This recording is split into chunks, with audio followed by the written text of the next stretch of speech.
Bharat Biotech సంస్థ manufacture చేస్తుంది 1 కోటి వ్యాక్సిన్స్. ఇంకా ఆశ్చర్యం ఏంటంటే ఈ భారత్ బయోటెక్ అన్నది ఎవరిది అని అంటే సాక్షాత్తు ఈ చంద్రబాబు నాయుడు గారి బంధువుది, సాక్షాత్తు రామోజీరావు గారి కొడుకు వియంకుడిది. సో అక్కడ ఏం జరుగుతూ ఉంది అన్న సంగతి అందరికీ తెలుసు.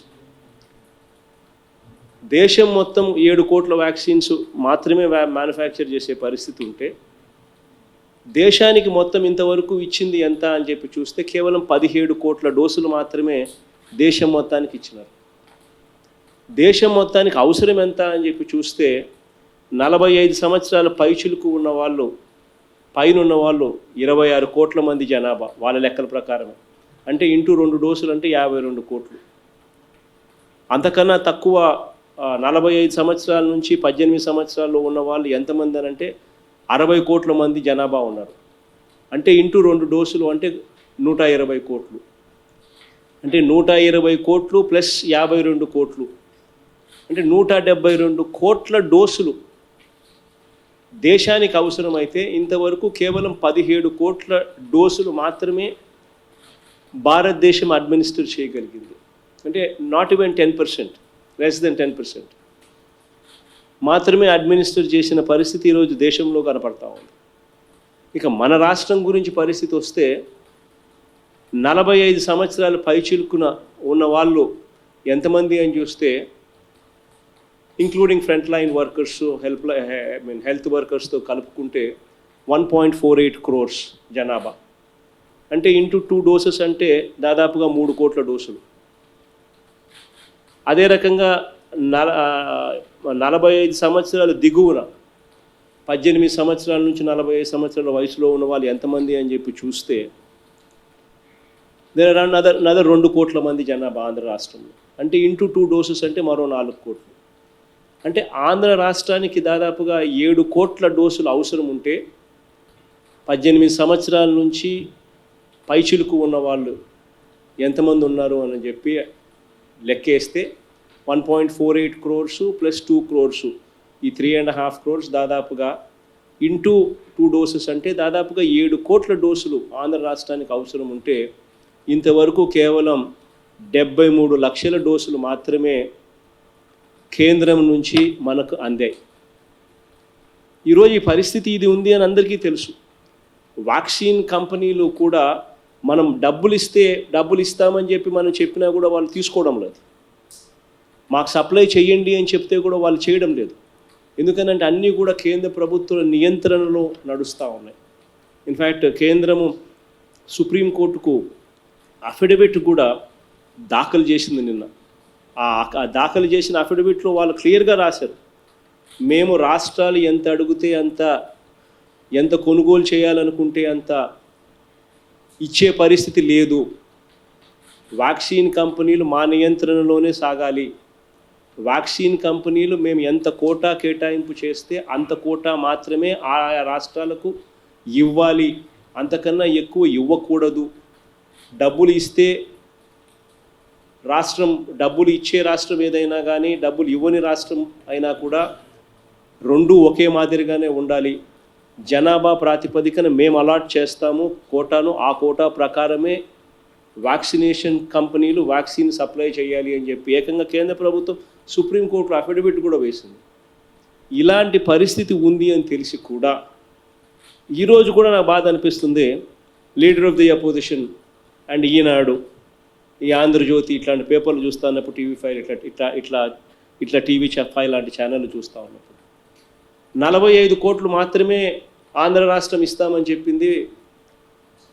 వ్యాక్సిన్లకు 1600 కోట్లు ఖర్చు చేయడానికి వీళ్ళకి మనసు రావడం లేదు. కమిషన్ల కోసం అని చెప్పి కమిషన్లు రావని చెప్పి ఎంత బాధ్యతారహితంగా మాట్లాడుతున్నారు. ఆ బాధ్యతారహితంగా మాట్లాడే మాటలు మళ్ళీ ఈనాడు దినపత్రికలో పతాక శీర్షికల్లో రాస్తారు. వాళ్ళయే మళ్ళీ వ్యాక్సిన్ కంపెనీలు. ఇదే రామోజీరావు గారి కొడుకు వియంకుడిది కంపెనీ. ఏం జరుగుతుందో తనకు తెలుసు, చంద్రబాబు నాయుడుకి తెలుసు, తన బంధువులే కంపెనీ.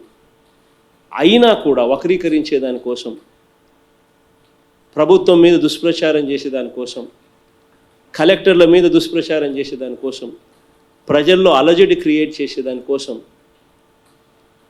ఇటువంటి తప్పుడు సమాచారాన్ని,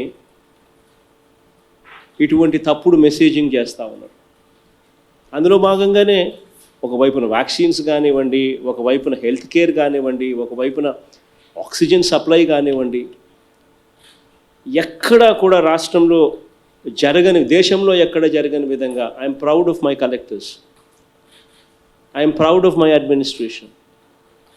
గొప్పగా కూడా చెప్తాను నేను, because we don't have tier 1 cities. Tier 1 cities like Hyderabad, like Bengaluru, like Chennai, ఇవి మనకు లేవు.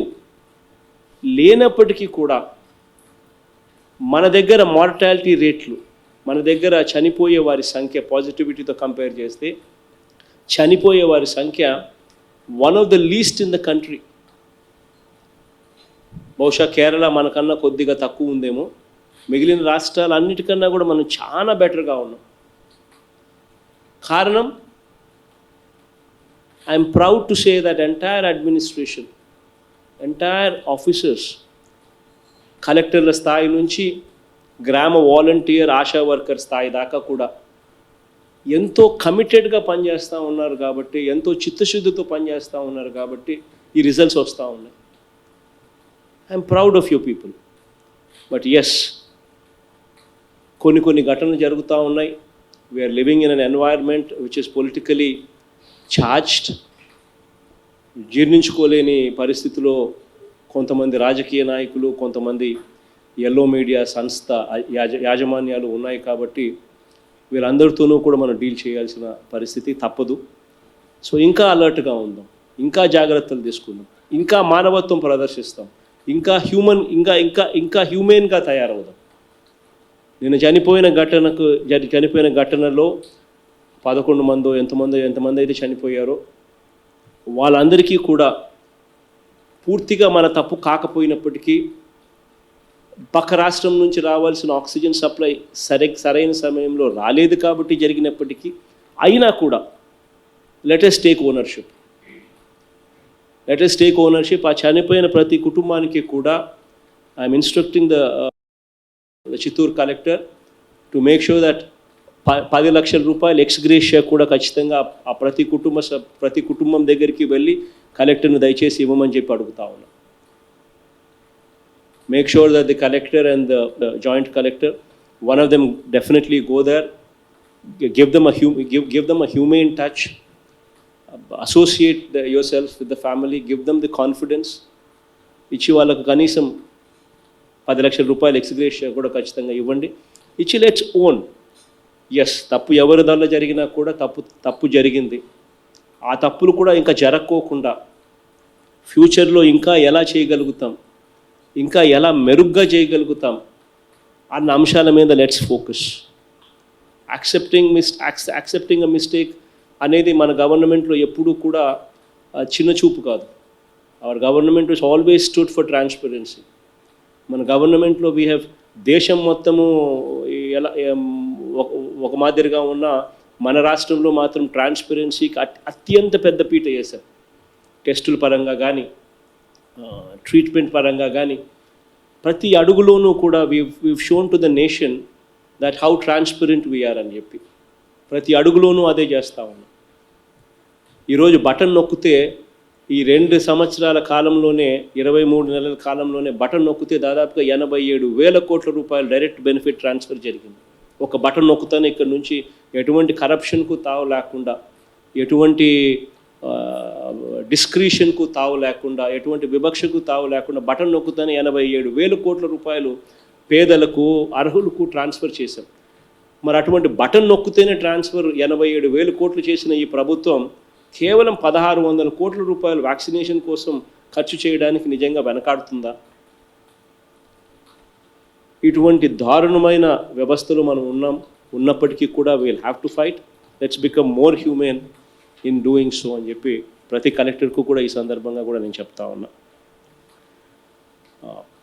Of course we doing a good job, great job అని ఒకవైపున కలెక్టర్లకు, జాయింట్ కలెక్టర్లకు, ఆశా వర్కర్ల దగ్గర నుంచి, డాక్టర్ల దగ్గర నుంచి, వాలంటీర్ల దగ్గర వరకు కూడా అందరినీ కూడా కంగ్రాచులేట్ ఒకవైపున చేస్తూనే మీరు చేస్తూ ఉన్న కృషి చాలా గొప్పది అని చెప్పి కంగ్రాచులేట్ ఒకవైపున చేస్తూనే మరోవైపున I'm asking all of you, I'm requesting all of you to become more and more humane in addressing the needs of the people.